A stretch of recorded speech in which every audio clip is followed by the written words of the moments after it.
नमस्कार दोस्तों, मैं श्रवण विष्णु आप सभी का मिशन ज्ञान पर हार्दिक स्वागत और अभिनंदन करता हूं।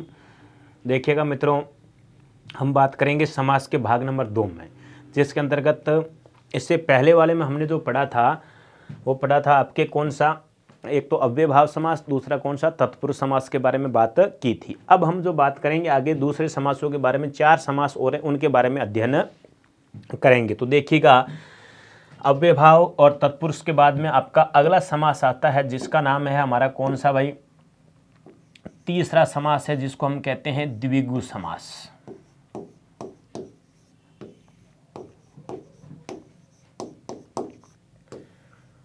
द्विगु समास कौन सा समास है? द्विगु समास। तो इसकी परिभाषा क्या होती है कि इस समास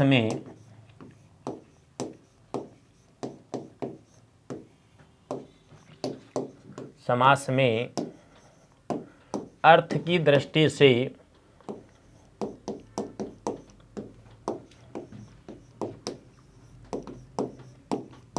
दूसरा पद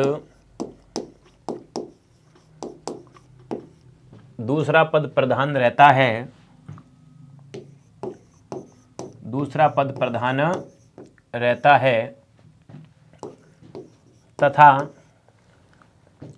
दूसरा पद प्रधान रहता है तथा प्रथम पद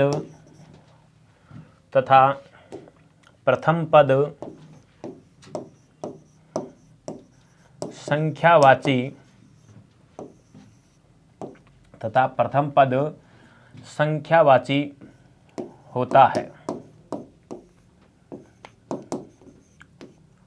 इसी कारण इसे संख्यावाची समास भी कहते हैं। देखो, सीधा सा फंडा ध्यान में रखना, इसके अंतर्गत क्या करना है कि यदि आपको कोई संज्ञा शब्द मिल रहा है और इससे पूर्व में क्या मिल रहता है, संख्या मिल जाती, पहले और बाद में संख्या मिल जाती कहीं पर भी, परंतु कोई अन्य अर्थ प्रधान न हो तो हमारा कौन सा समास है? द्विगु समास है। कौन सा समास है? द्विगु समास है। लेकिन कोई संज्ञा शब्द है, इससे पहले आपको कोई संख्या मिल गई और कोई अन्य अर्थ प्रधान हो तो वहां पर समास कौन सा कहलाएगा? बहुब्रीहि समास कहलाएगा। कौन समास कहलाएगा? बहुब्रीहि समास कहलाएगा। कैसे कहलाएगा? जैसे देखो, शब्द लिखा हमने चौराहा, क्या शब्द लिखा? चौराहा। और एक शब्द लिखा दशानन। चौराहा का क्या करते हो? 4 राहों का समूह। चौराहा 4 राहों का समूह है। राहा शब्द है वो कैसा? संज्ञा शब्द है। चौ का मतलब 4 संख्या शब्द है, कोई अन्य अर्थ नहीं निकल रहा है इसमें। 10 और आनन, 10 क्या संख्या शब्द है, आनन क्या संज्ञा शब्द है। 10 आनन है जिसके वह कौन है भाई? रावण है। इसमें तो अन्य अर्थ निकल रहा है, इसमें अन्य अर्थ नहीं निकल रहा है, तो यहां पर तो द्विगु समास हो गया। और इसमें समास कौन सा है? बहुब्रीहि समास है। कौन सा है? बहुब्रीहि समास है। तो अन्य अर्थ की प्रधानता है तो बहुब्रीहि, अन्य अर्थ की प्रधानता नहीं है तो वहां पर कौन सा समास कहलाता है? द्विगु समास कहलाता है। कौन समास है? द्विगु समास कहलाता है। जैसे हमने शब्द लिख दिया भाई चौराहा, तिराहा, अठन्नी, चौवन्नी, दुपट्टा, चौपाल, चौखट, क्या शब्द है? चौखट,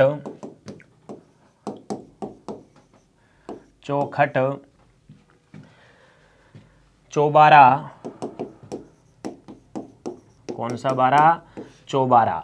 ठीक है, उसी प्रकार शब्द हमने लिखा चौबारा के बाद में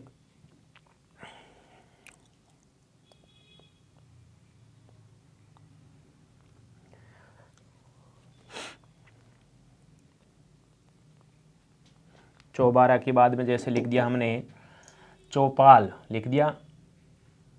अब इसके अंतर्गत चौमासा, देखो दो दो अर्थ निकलते, दो दो समास होता है। चौमासा, तिरंगा, क्या है तिरंगा, या हमने शब्द लिखा अष्टाध्यायी, अष्टाध्यायी। अब इनमें कुछ शब्द ऐसे हैं जिसमें दो दो समास की प्रधानता देखने को मिलती है। अब वो किस प्रकार से हैं आपको बताना है। देखो जैसे इसके अंतर्गत आपके सामने आ चुका है, देखो भाई चौरा का सामासी विग्रह करते हो तो क्या होता है, 4 राहों का समूह, 3 राहों का समूह, अठनी 8 आनों का समूह, चौवनी 4 आनों का समूह, दुपट्टा 2 पटों वाला, चौपाल 4 पालों का समूह यानी चारों ओर हो जाती है, चौखट 4 खटों का समूह है, चौबारा 4 बारों वाला, क्या चौबारा, चौमासा 4 मासों का समूह है। तो यहाँ पर बहुब्री समास भी होता है और द्विगु समास भी है। तिरंगा 3 रंगों का समूह, द्विगु समास 3 रंगों को धारण करने वाला अर्थात बहुब्री समास। अष्टाध्यायी 8 अध्यायों का समूह, द्विगु समास, और 8 अध्यायों वाला पाणिनि विशेष द्वारा लिखा हुआ ग्रंथ बहुब्री समास है। जैसे पंजाब आ जाता है, पंजाब में क्या करते हो, 5 आबों का समूह, तो हमारा कौन सा द्विगु समास, 5 आबों को धारण करने वाला एक विशेष राज्य कौन सा कहलाता है भाई, बहुब्री समास है। कौन सा है, बहुब्री समास है। तो इस प्रकार ध्यान रखना। उसी प्रकार जैसे शब्द आ जाता है आपका चौपाल, दुपट, एकांकी, 1 अंक वाली भाई, एकांकी, तो 1 अंक का समूह नहीं होता, क्या होता है, एकांकी, 1 धन अंकी, ठीक है। एकांकी तो बहुब्री समास नहीं होकर द्विगु समास है। कौन सा समास है, द्विगु समास है। उसी प्रकार जैसे आपको कह दिया जाता है नवरत्न, 9 रत्नों का समूह है, नवरत्न, 9 रत्न, ठीक है। उसी प्रकार जैसे आ जाता है आपके सामने शब्द दे दिया मैंने नवरत्न के बाद में पंचवटी, पंचवटी में क्या हो जाता है, 5 वटों का समूह, क्या पंचवटी 5 वटों का समूह। और कह दे माँ जानकी पंचवटी में निवास करती थी, तो स्थान विशेष का बोध है बहुब्री समास हो जाएगा। कौन सा, बहुब्री समास कहलाएगा। फिर देखो इसके अंतर्गत हम आगे बात करते हैं मित्रों, वो क्या बात है कि जैसे शब्द आ गया 1 से लेकर 9 तक की संख्या, 1 से लेकर 9 तक की संख्या, 10, 20, 30, 40, 50, 60 इस प्रकार की संख्या आती है, उनमें कोई समास नहीं होता मित्रों। लेकिन यदि माना भी जाता है तो कौन सा समास मानते हैं, द्विगु समास होता है। क्यों नहीं होता, क्योंकि इनका सामासिक विग्रह नहीं हो सकता। जैसे आपसे कहते 7 का सामासिक विग्रह करो तो क्या करोगे भाई, 3.5 3.5 करोगे क्या, 9 का सामासिक 4.5 4.5 करोगे क्या, 10 का सामासिक 5 5 करोगे क्या, नहीं है। इनके एक ही पद, एक पद का सामासिक विग्रह नहीं होता। समास में कम से कम कितने पद होने अनिवार्य होते हैं, 2 पद होने अनिवार्य होते हैं, 2 से कम होते हैं उनका सामासिक विग्रह नहीं होता है। संख्याओं की प्रधानता के होने कारण हम इसको द्विगु समास मानते हैं। कौन सा समास, द्विगु समास मानते हैं। दूसरी बात ध्यान रखना, जैसे आ जाता है बीच की संख्या 11, 12, 15, 17 इस प्रकार की संख्या, 22, 25, 35, 45 इस प्रकार की है, 47, 55 आदि इस प्रकार की है, 92 आदि संख्या है, इनमें समास होता है। कौन सा समास होता है, द्वंद्व समास होता है। कौन सा होता है, द्वंद्व समास होता है। ध्यान रखना कौन सा समास है, द्वंद्व समास है। फिर हम बात करते हैं इसके अंतर्गत, जैसे संख्या आ गई 2 3 5 6 यानी क्रमागत संख्या आ जाती है, जिसको हम कहते हैं, जैसे कह दिया 51 52 क्रमागत संख्या, 11 12 ये लगातार दे दी, उसमें भी कौन सा समास होता है, द्वंद्व समास होता है। कौन सा है, द्वंद्व समास होता है।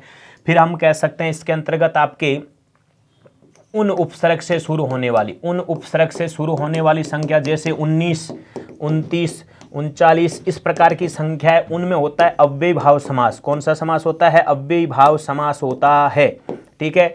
19 जैसे 20 से 1 कम, 30 से 1 कम, 40 से 1 कम, 50 से 1 कम, तो कौन सा है, अव्ययी भाव समास की बात करता है। कौन सा समास है, अव्ययी भाव समास है। जैसे समूह में आ जाती अक्रमागत संख्या आ जाती, जैसे 11 15 100 200, अकेला 100 दे रखा है, कोई सामासिक विग्रह नहीं होता। 100 200 दे रखा है तो 100 से लेकर 200 तक, 100 से 200 तक, 11 से 15 तक, 8 से 10 तक, एक से अधिक संख्याओं के बीच में योग होता है। क्रमागत होता है तो भी द्वंद्व समास है, और अक्रमागत है तो भी कौन सी कहलाती है, द्वंद्व समास कहलाता है। कौन सा समास है, द्वंद्व समास कहलाता है, ठीक है। अब हम बात करते हैं इसके अंतर्गत आगे की बात, जैसे दूसरा समास आता है इसके अंतर्गत, चौथा समास की बात करते हैं तो द्वंद्व समास। द्वंद्व समास, देखो पहले जैसे हमने द्विगु समास देखा था, द्विगु समास के अंतर्गत जो द्वि लिखा हुआ था, इस द्वि का मतलब होता है दो और गु का मतलब होता है गाय। क्या होता है? गाय। उसी प्रकार इस द्वंद्व के अंतर्गत हम बात करते हैं शब्द में, द्वय का अर्थ होता है दो। क्या होता है? दो। इस द्वय का अर्थ भी क्या होता है? दो। जिस समास में दोनों पदों की प्रधानता होती वही समास कौन सा कहलाता है? द्वंद्व समास कहलाता है। कौन सा कहलाता है? द्वंद्व समास कहलाता है। तो कह सकते हैं इस समास में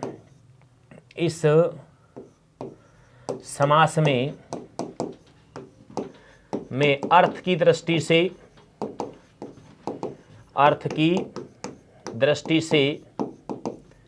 से दोनों पद या हम कह सकते हैं उभय पद प्रधान रहता है, क्योंकि दोनों पदों के अनुसार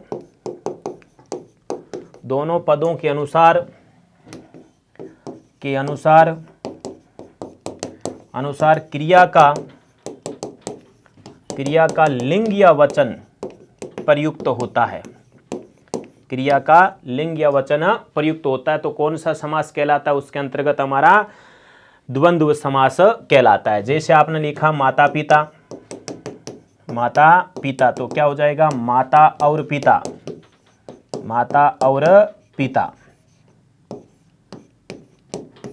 नेक्स्ट आ जाता है, जैसे हमने लिखा दाल बाटी चूरमा, तो क्या हो जाता है भाई? दाल बाटी और चूरमा। दाल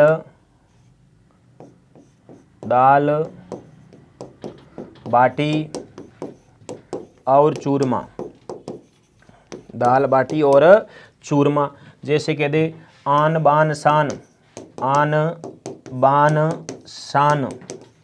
जैसे आ जाता है लाल पाल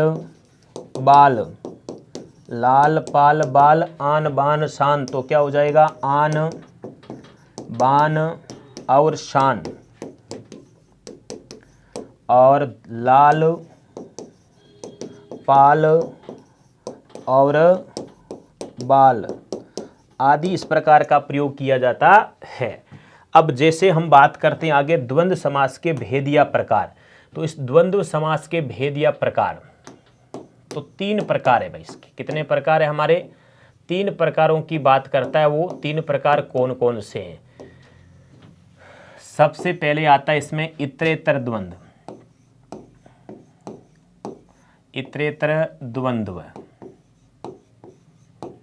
इतरेतर द्वंद्व आता है।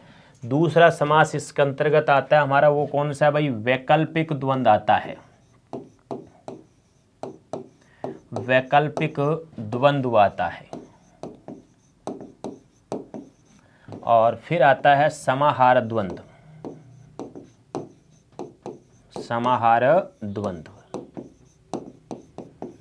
समाहार द्वंद्व में समूह की बात की जाती है तो इसमें आता है आदि और इत्यादि।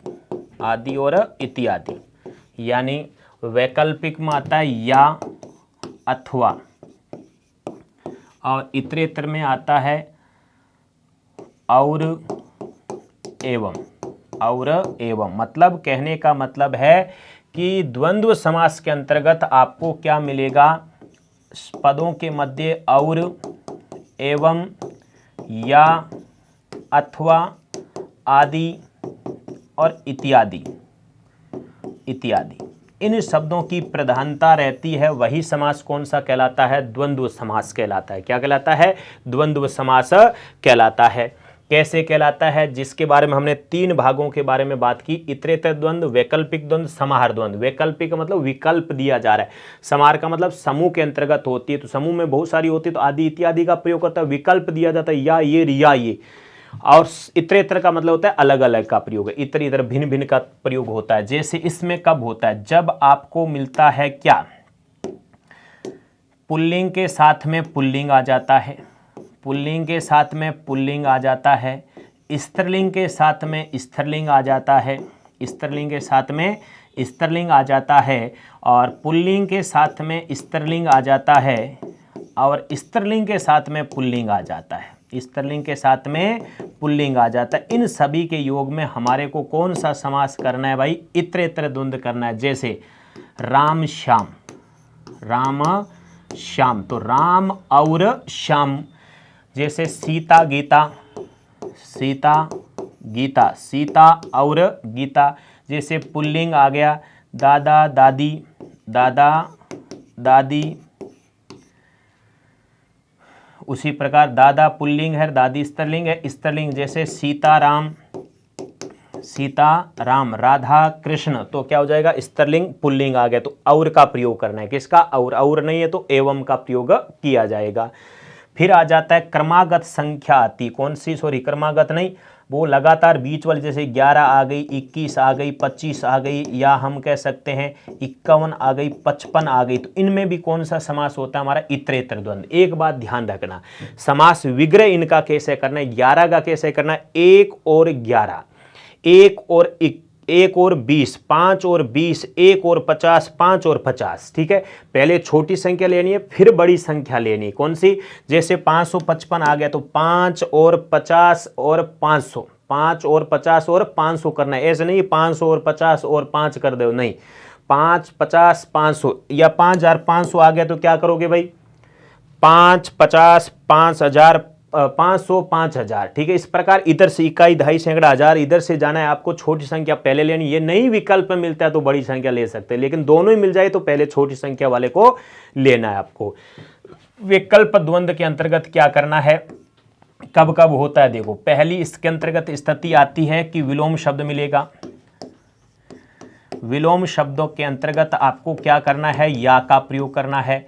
दूसरी बात इसके अंतर्गत आपको आती कौन सी? क्रमागत, क्रमागत संख्या आती है। क्रमागत संख्या आती, उसमें भी किसका प्रयोग किया जाता है? या का प्रयोग किया जाता है। जैसे विलोम शब्द में मैंने आपको लिखा भाई, विलोम शब्द में आ जाता है यस, पयस, यस अपयस। तो यस या अपयस, लाभ हानि, तो लाभ और हानि नहीं करना है, लाभ या हानि, या नहीं मिलेगा तो और के पास में जाना है। दिन रात, दिन रात, दिन और रात नहीं होता, दिन या रात होता है। विलोम शब्दों के आधार पर पहले कौन सा करना है? या विकल्प नहीं है तब और के पास में जाना है। क्रमागत जैसे लिखा था 1, 2, 5, 6, 51, 52। ठीक है, ये लगातार संख्या आती है तो क्या करोगे? 1 या 2, 5 या 6, 4 या 5, इस प्रकार की संख्या आती है तो इसमें या का प्रयोग करना है। ऐसा नहीं 1 और 2, 5 और 6, 51 और 52, नहीं। क्रमागत संख्या, लगातार संख्या, तो बीच में या का प्रयोग करना है। फिर आ जाता है समाहार द्वंद्व में क्या आता है? जब आपको सार्थक और निरर्थक शब्द मिलता है, सार्थक और निरर्थक शब्द मिलता है। जैसे हम लिखते हैं चाय वाय, चाय वाय, पानी वानी, पानी वानी, सब्जी वब्जी, ऐसे शब्दों का प्रयोग करते हैं तो आदि इत्यादि का प्रयोग किया जाता है। फिर आता है समानार्थी। कौन सा शब्द आता है? समानार्थी शब्द आते हैं। जैसे आप बोलते हैं बाप दादा, बाप दादा, या हमने कह दिया कपड़े लते, कपड़े लते।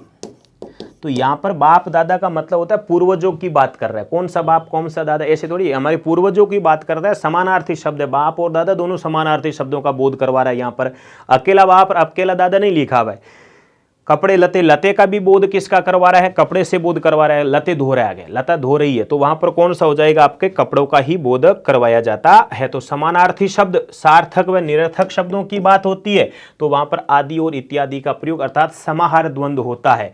विकल्प का बोध, विलोम शब्द और अक्रमागत आ जाती है तो वैकल्पिक द्वंद्व हो जाती है। और जब पुल्लिंग स्त्रीलिंग, स्त्रीलिंग पुल्लिंग, या पुल्लिंग पुल्लिंग, या स्त्रीलिंग स्त्रीलिंग की बात कर रहा है तो वहां पर कौन सा और एवं या हम कहते हैं जो बीच वाली संख्याएं होती है उनमें कौन सा समास होता है? इतरेतर द्वंद्व समास होता है। ठीक है मित्रों, तो 3 प्रकार का होता है, इतरेतर, वैकल्पिक और समाहार द्वंद्व। अब आता है अगला क्रमधारय समास। कौन सा समास है? क्रमधारय समास आता है आपका 5वां भाई।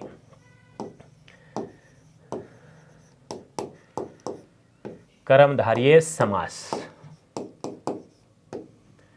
तो क्या होता है कि इस समास में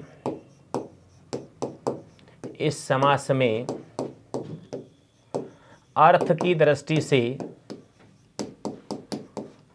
से दूसरा पद प्रधान रहता है,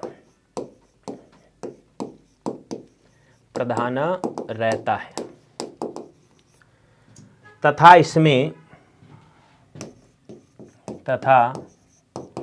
इसमें विशेषण, विशेष्य व उपमान, उपमेय की प्रधानता रहती है,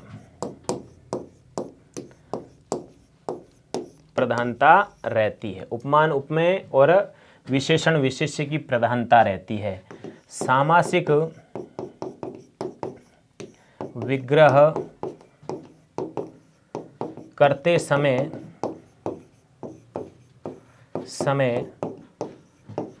पदों के बीच में हैं जो के समान या रूपी शब्दों का प्रयोग किया जाता है,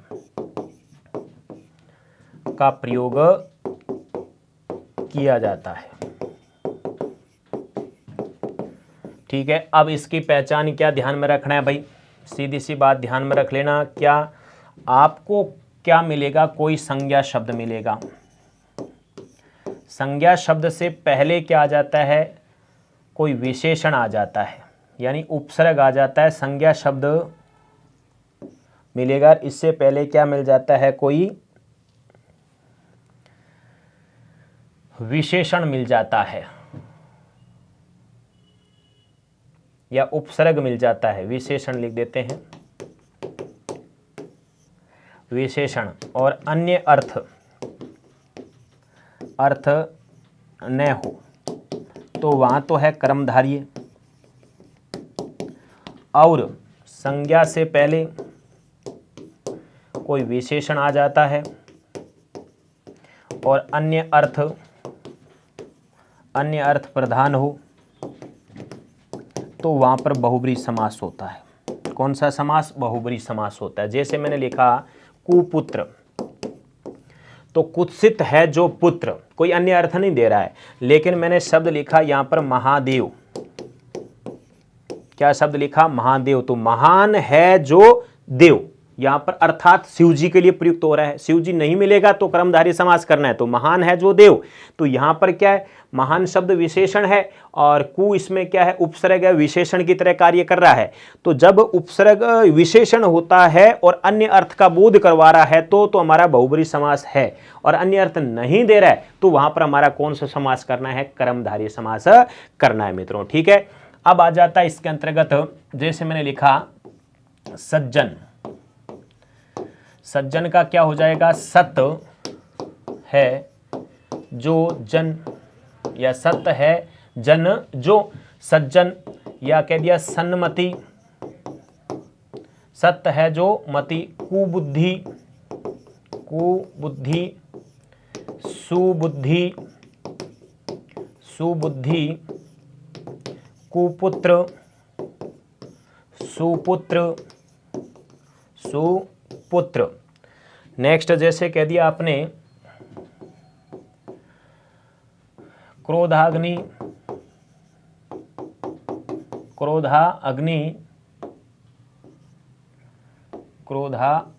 क्रोध रूपी अग्नि हो जाता है। क्या हो जाता है, अग्नि रूपी क्रोध, अग्नि रूपी क्रोध, यानी उपमान उपमेय की बात कर रहा है। उसी प्रकार आ जाता है स्त्री रत्न, तो रत्न रूपी स्त्री, उसी प्रकार आ जाता है कमल नयन, तो कमल रूपी नयन, कमल के समान नयन, क्या हो जाता है, कमल के समान नयन आ जाता है। जैसे शब्द कह दिया जाता है आपको देहलता, देहलता तो लता रूपी देह, लता रूपी देह, कुछ जगह आपको देह रूपी लता भी मिल जाता है। तो देह रूपी लता यानी जहाँ पर किसी की तुलना की जाती है तो उपमान और उपमेय की बात ध्यान रखना, उपमान और उपमेय की होती है। और दूसरा आता है विशेषण और विशेष्य की बात करता है। विशेषण किसे कहते हैं? जिसकी विशेषता अर्थात संज्ञा या सर्वनाम की विशेषता बताने वाला क्या कहलाता है? विशेषता होती है वो विशेषण होता है। विशेष्य जो किसकी विशेषता बताई जा रही है वो क्या कहलाता है? हमारा विशेष्य कहलाता है। तो जिसके अंतर्गत आपको ध्यान में रखना है विशेषता है कि विशेषण विशेष्य की प्रधानता रहती है। और दूसरी बात आती है इसके अंतर्गत हमारा किसकी प्रधानता रहती है भाई? किसकी प्रधानता रहती है? उपमान उपमेय की प्रधानता रहती है। वह समास कौन सा कहलाता है हमारा भाई? कर्मधारय समास कहलाता है। कौन सा है? कर्मधारय समास कहलाएगा। ठीक है,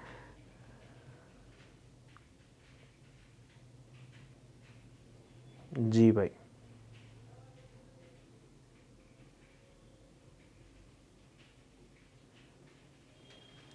अब देखो आगे बात करते हैं हम इसके अंतर्गत अंतिम समास है जिसकी बात करते हैं बहुब्रीहि समास। कौन सा है? 6 नंबर है बहुब्रीहि समास।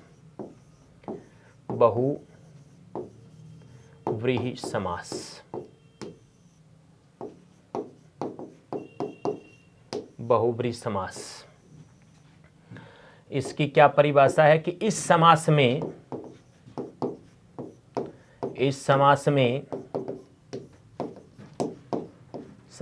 कोई पद प्रधान नहीं रहता है, कोई पद प्रधान नहीं रहता है, कोई पद प्रधान नहीं रहता है। अर्थात दो या दो से अधिक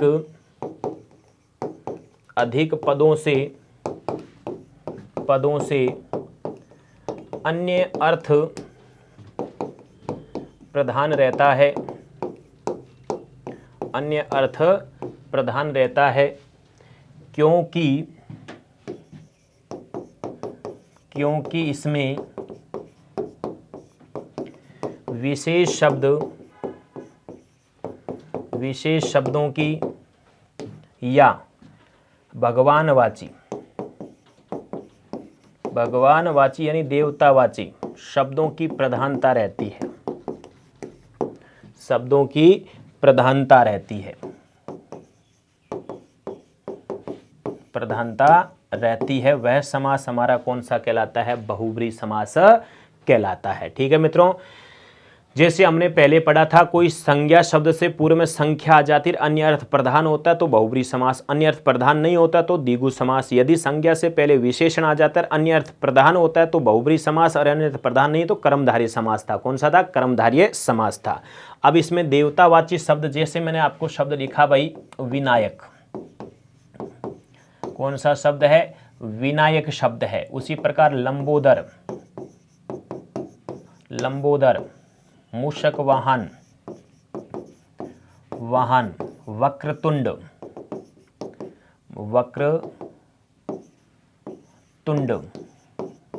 एक दंत हो जाता है। ठीक है, मोदक प्रिय हो जाता है। उसी प्रकार आपने देखो विनायक विशेष है, जो नायक अर्थात सबसे पहले पूजा जाने वाला देवता कौन होता है? गणेश। कौन है? गणेश है। लंबोदर, लंबा उदर किसका? भाई गणेश जी का है। ठीक है, मूषकवान, मूषक है किसका? वाहन गणेश जी का है। उसी वान वक्रतुंड, तुंड किसका है भाई? वक्र के समान तुंड टेढ़ा किसका है? गणेश जी का। एक दंत को धारण करने वाला गणेश जी। मोदक किसको प्रिय है? गणेश जी को प्रिय। ठीक है, उसी प्रकार जैसे मयूर वाहन आ जाता है, मयूर वाहन, मयूर है जिसका वाहन कौन है? कार्तिकेय। कौन है? कार्तिक के लिए प्रयुक्त किया जाता है। नेक्स्ट जैसे शब्द आ जाता है आपको चंद्रमौली, बताओ। चंद्रचूड़, चंद्रमौली, चंद्र है जिसके मौली पर वो कौन है? शिव जी। चंद्र है जिसके चूड़ पर वह भी कौन है? शिव हो जाता है। त्रिनेत्र, तीन नेत्रों को धारण करने वाला कौन है? शिव है। जैसे आ जाता है सचिकांत, सची का है जो कांत कौन है भाई? इंद्र के लिए प्रयुक्त होता है। जैसे आ जाता है लक्ष्मीकांत, लक्ष्मीकांत सची शिव, और लक्ष्मीकांत यानी लक्ष्मी हो जाता है विष्णु के लिए। रमाकांत, रमाकांत, रमा का है जो कांत वह भी कौन है? विष्णु के लिए आ जाता है। रजनीकांत, रजनीकांत तो रजनी का है जो कांत अर्थात चंद्रमा के लिए आता है। किसके लिए आता है? चंद्रमा के लिए प्रयुक्त किया जाता है। लक्ष्मीकांत, रजनीकांत, ठीक है। रमाकांत, सचिकांत, इनका ध्यान रखना। कांत का मतलब पति या नाथ या स्वामी का प्रयोग किया जाता है। मंदोदरी कांत, सीताकांत, जानकी कांत तो कौन सा हो जाता है? राम, रावण, इसके लिए प्रयुक्त किया जाता है। नेक्स्ट शब्दों का प्रयोग जैसे हमने कर दिया, कौन से शब्द आगे? जैसे हमने देखो अष्टाध्यायी शब्दों का प्रयोग किया था हमने, ठीक है। त्रिनेत्र पंजाब का प्रयोग कर लिया था। चार पाई शब्द आता है, चार पायों का समूह है तो द्विगु समास हो जाता है। चार पायों को धारण करने वाली खाट, खटिया या पलंग, तो वहां पर समास कौन सा कहलाता है? बहुब्री समास कहलाता है। कौन समास कहलाता है? बहुब्री समास कहलाता है। जैसे आ जाता है दशानन, कौन सा आता है? दशानन, दस है जिसके आनन को इसके लिए प्रयुक्त होता है भाई, रावण के लिए प्रयुक्त होता है। किसके लिए प्रयुक्त आता है? रावण के लिए प्रयुक्त किया जाता है, ठीक है। उसी प्रकार आ जाता है आपका भाई रावणारी, कौन सा अरी? रावणारी, तो रावण का है जो अरी किसके लिए आता है? राम के लिए आता है। किसके लिए आता है? राम के लिए प्रयुक्त किया जाता है। मुरारी, मुरारी तो मूर का है जो अरी वो श्री कृष्ण के लिए आता है। किसके लिए आ जाता है? कृष्ण के लिए प्रयुक्त किया जाता है, ठीक है। उसी प्रकार आ जाता है आपके चतुर्भुज, कौन सा है? चतुर्भुज, तो चतुर्भुज किसके लिए आता है? चतुर्भुज चार भुजा किसके लिए है भाई? विष्णु के लिए प्रयुक्त किया जाता है। छड़ानन, षडानन, षट है जिसके आनंद किसके लिए है? कार्तिक के लिए आ जाता है। कौन सा? कार्तिक के लिए के प्रयुक्त किया जाता है। घनश्याम, घनश्याम, घनश्याम श्री कृष्ण के लिए प्रयुक्त किया जाता है। एक शब्द आता है पीतांबर, पीतांबर, देखो जैसे कि देख, कहाँ चले तुम राम नाम के पीतांबर तन पर डाले, कहाँ चले तुम राम नाम के पीतांबर तन पर डाले, अर्थात यहाँ पर तो कपड़े विशेष का बोध करवाया जाता है, तो कर्मधारय समास है। कौन सा है? कर्मधारय समास। और यदि कह दिया जाता है पीतांबर, वह पीतांबर की पूजा करता है, तो पीतांबर अर्थात पीत है जिसके अंबर, पीत है जिसके अंबर, तो वह कौन कहलाता है? विष्णु या श्री कृष्ण के लिए प्रयुक्त किया जाता है, तो बहुब्री समास है। और पीत है जो अंबर, अर्थात वहां पर आपका कौन सा कहलाता है? कर्मधारय समास कहलाता है। तो इसके अंतर्गत सीधा पद दे रखा है तो इसमें बहुब्री समास करना है। बहुब्री समास यदि विकल्प में है ही नहीं तो कर्मधारय समास। फिर इसका प्रयोग देखना कि किस प्रकार से प्रयोग किया जाता है। हमेशा ध्यान रखना, शब्दों का प्रयोग के आधार पर समास विग्रह माना जाता है, सही माना जाता है। कहने का तात्पर्य यही है। जैसे आ जाता है गिरिधर, कौन है भाई? गिरिधर, गिरिधर श्री कृष्ण के लिए प्रयुक्त किया जाता है भाई। युधिष्ठिर धर्मराज के लिए प्रयुक्त आता है। उसी प्रकार जैसे आ जाता है जलज आ जाता है। कौन सा? जलज आ जाता है। जलज कमल के लिए प्रयुक्त किया जाता है। किसके लिए प्रयुक्त होता है? ये कमल के लिए प्रयुक्त किया जाता है। उसी प्रकार जैसे चारपाई का हमने कर भी लिया था पहले, कौन सा? चारपाई का आ गया। दशानन आ गया था। दीनानाथ आ जाता है। दिगंबर आ जाता है। कौन सा? दिगंबर। गजानंद, दिगंबर, दिगंबर का प्रयोग किया गया है। उसी प्रकार आ जाता है आपका दीनानाथ, दीनानाथ, ठीक है। षडानन नटकटा आ जाता है। घनश्याम पीतांबर आ जाता है। मंदोदरी जो कर भी लिया था हमने, ठीक है। इस प्रकार जैसे नीलकंठ के लिए भी प्रयुक्त किया जाता है। नीलाकंठ किसका है भाई? शिव जी के लिए प्रयुक्त किया जाता है। किसके लिए प्रयुक्त किया जाता है? शिव जी का। दूसरा जैसे जयपुर का सामासिक विग्रह राजा जय सिंह द्वारा निर्मित शहर कौन सा कहलाता है? जिसको हम पिंक सिटी, गुलाबी नगरी के नाम से जाना जाता है। जोधपुर, राजा राव जोधपुर, राजा जोधपुर द्वारा, किसके द्वारा? राव जोधपुर द्वारा बसाया गया शहर कौन सा कहलाता है? जोधपुर कहलाता है, जिसको सूर्य नगरी के नाम से जानते हो। बीकानेर, राव बीका द्वारा बसाया गया शहर जिसको हम जांगल प्रदेश के नाम से भी जानते हैं। तो विशेष शब्द आ जाता है, तो विशेष शब्दों में भी कौन सा समास होता है? बहुब्री समास, यानी व्यक्तिवाचक संज्ञा शब्द होते हैं, उनमें क्या माना जाता है? कौन सा? बहुब्री समास। लेकिन प्रयोग करके देखना, पहली बात ध्यान रखना, समास सब सही कब माना जाता है? जब इसका प्रयोग सही तरीके से होता है। तो ये हमारा समास का प्रकरण था। इसके साथ में ये समास प्रकरण इति सिदम। नमस्कार, धन्यवाद, राम राम शाबाश।